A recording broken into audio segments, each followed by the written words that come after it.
Welcome, everyone. We have some great content coming your way by Larissa Mills, who will be talking about how parents can change their own behaviors to help better impact teens.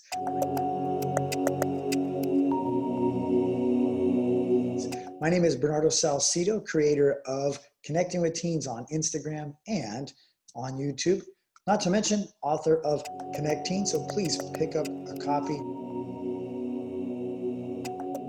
Larissa, thank you for joining me this morning. Would love to hear how you are helping parents on Instagram and your website. Great, thanks for having me. It's nice to talk to a Californian. And I started to see behaviors not only in children changing, but disrespect by parents at rinks, disrespect by parents in the school, disrespect to coaches, disrespect to principals such as yourself. And I started to write supportive articles to sort of bridge gaps between, parents and teachers, parents and principals, parents and coaches. So I have a website called Iparentgen.com, and it talks about how we maintain those relationships, but most importantly, how we help families balance technology at home. So I provide those tools that help parents and families get back on track. You want to talk a little bit about some strategies that parents can use to maybe change their behaviors? I mostly am seeing parents not listening to their children. And sometimes I can do this. And even my very wise 17-year-old will say, "Mom, I need you just to listen. Don't say anything." Right? You've heard that one before. Definitely. Heard that one.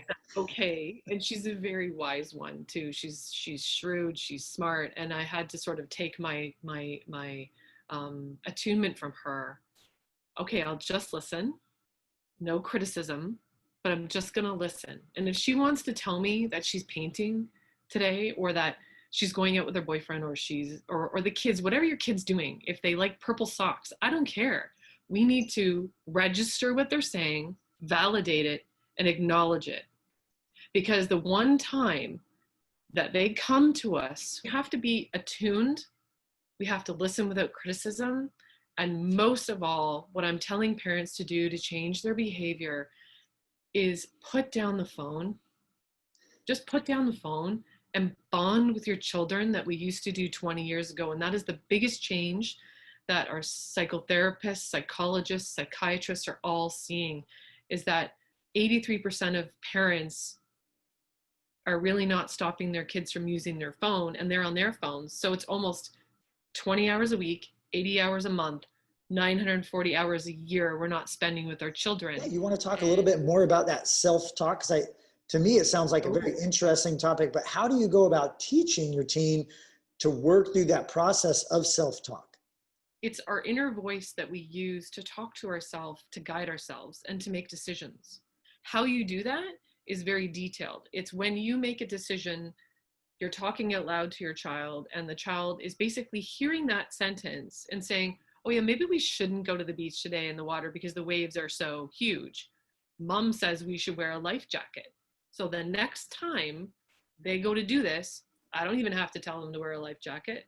They already automatically will use that sentence and come up with it themselves, right? Let's not hit the dog. The dog might growl and bite us, right? So let's positively talk to our kids. And again, it means getting off this to talk to them.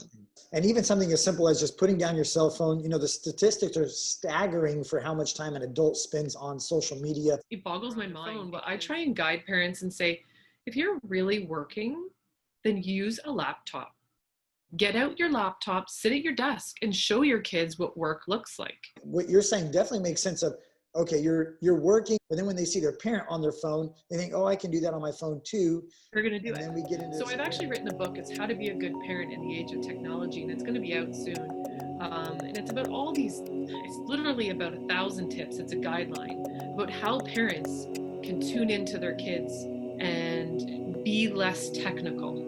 Right now, everything revolves around an iPad, a charge cord, a phone. Thank you so much, Larissa. Excellent information.